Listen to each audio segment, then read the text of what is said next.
1164 CE یہ وہ سچا واقعہ ہے کہ جب نبی کریم صلی اللہ علیہ وآلہ وسلم کے جسم مبارک کو روضہ رسول سے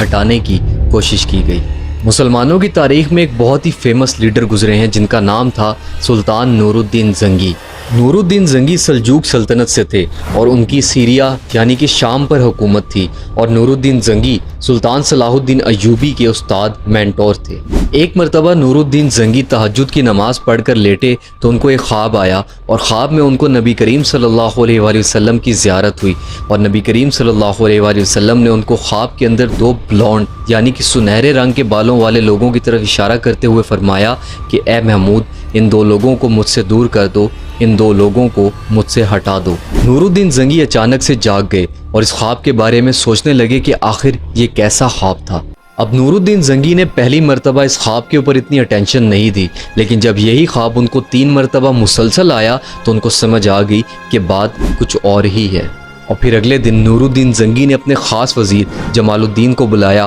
اور ان سے کہا کہ وہ مدینہ کی طرف سفر کے لیے ایک قافلہ تیار کریں۔ سلطان نور الدین زنگی کا ایک بہت بڑا قافلہ مدینہ کی طرف روانہ ہوتا ہے، جس کے بارے میں ایک تاریخ دان مجد الدین المطاری نے بتایا کہ وہ قافلہ اتنا بڑا تھا کہ اس قافلے میں 1000 اونٹ شامل تھے۔ سلطان نور الدین زنگی اور ان کے قافلے نے شام سے مدینہ تک کا سفر 16 دنوں میں طے کیا، اور جیسے ہی نور الدین زنگی مدینہ پہنچے تو وہ فوراً مسجد نبوی چلے گئے اور وہاں پر جا کر 2 رکعت نماز ادا کی۔ تو اب جب مدینہ کے گورنر کو پتہ لگا کہ سلطان نور الدین زنگی مدینہ تشریف لائے ہیں تو وہ فوراً ان کے پاس چلے گئے اور ان سے ملاقات کی اور ان سے پوچھا کہ آپ ایسے بتائے بغیر اچانک مدینہ تشریف لے آئے، کیا سب خیریت ہے؟ تو نور الدین زنگی نے مدینہ کے گورنر کو اپنے خواب کے بارے میں بتایا۔ تو مدینہ کے گورنر نے نور الدین زنگی سے پوچھا کہ کیا آپ ان 2 لوگوں کو ان کی شکل دیکھ کر پہچان لیں گے؟ تو نور الدین زنگی نے کہا کہ ہاں، میں ان دونوں لوگوں کی شکل دیکھ کر ان کو آسانی سے پہچان لوں گا۔ تو اب سلطان نور الدین زنگی اور مدینہ کے گورنر نے مل کر ایک پلان بنایا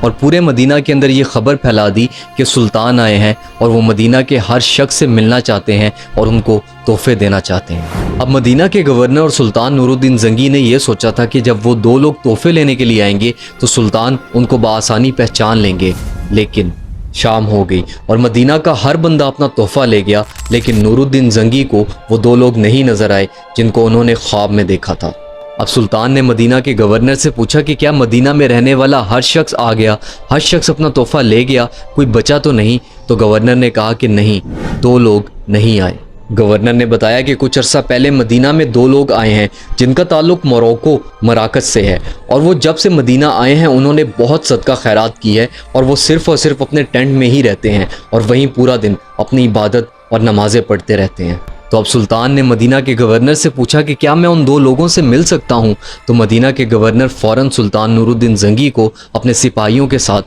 ان 2 لوگوں کے پاس لے گئے، اور وہاں پہنچ کر سلطان نور الدین زنگی نے جب ان 2 لوگوں کو دیکھا تو وہ فوراً پہچان گئے اور کہنے لگے کہ یہی وہ 2 لوگ تھے جن کو میں نے خواب میں دیکھا تھا۔ مدینہ کے گورنر اور سلطان نور الدین زنگی نے ان سے سوال کیے، لیکن ان لوگوں نے ہر سوال کا جواب جھوٹ دیا، جس کی وجہ سے ان پر شک کرنا، ان کو سزا دینا مشکل ہو رہا تھا۔ سلطان نور الدین زنگی نے سپاہیوں سے کہا کہ ان کے ٹینٹ کے اندر کی تلاشی لی جائے، اور جب ان کے ٹینٹ کے اندر کی تلاشی لی گئی تو وہاں سے بھی کچھ نہیں ملا۔ اب جب سپاہی ان کے ٹینٹ سے باہر نکل رہے تھے تو ایک سپاہی کی نظر زمین پر بچھے ایک قالین پر گئی، تو اس نے باقی سپاہیوں کے ساتھ مل کر جیسے ہی اس کارپیٹ کو ہٹایا تو اس کارپیٹ کے نیچے ان کو ایک بہت لمبی سرنگ ٹنل ملی، اور جب چند سپاہیوں کو اس ٹنل کے اندر اتارا گیا تو پتہ چلا کہ وہ ٹنل بالکل روضہ رسول کے قریب پہنچی ہوئی ہے۔ اور اب جب ان 2 لوگوں کو پتہ چلا کہ وہ پکڑے گئے ہیں تو ان 2 لوگوں نے سب سچ بتا دیا۔ انہوں نے بتایا کہ وہ مراکش میں رہنے والے عیسائی ہیں جو مدینہ نبی صلی اللہ علیہ وآلہ وسلم کے جسم مبارک کو چرانے آئے تھے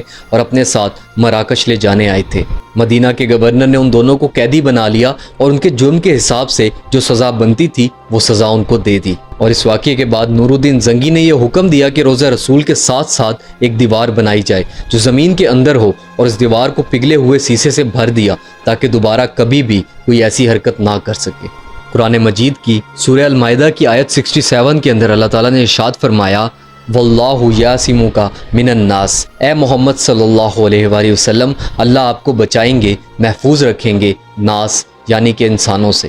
اور اس کے علاوہ بھی قرآن میں کئی جگہ ذکر ہے اور تاریخ بھی اس بات کی گواہ ہے کہ جس نے بھی نبی صلی اللہ علیہ وآلہ وسلم کو تکلیف پہنچانے کی کوشش کی، اللہ نے اسے دنیا اور آخرت دونوں میں تباہ و برباد کر دیا۔ اب درود شریف پڑھنا نہ بھولیے گا اور اپنا اور اپنے ایمان کا بہت سارا خیال رکھیے گا۔ فی امان اللہ۔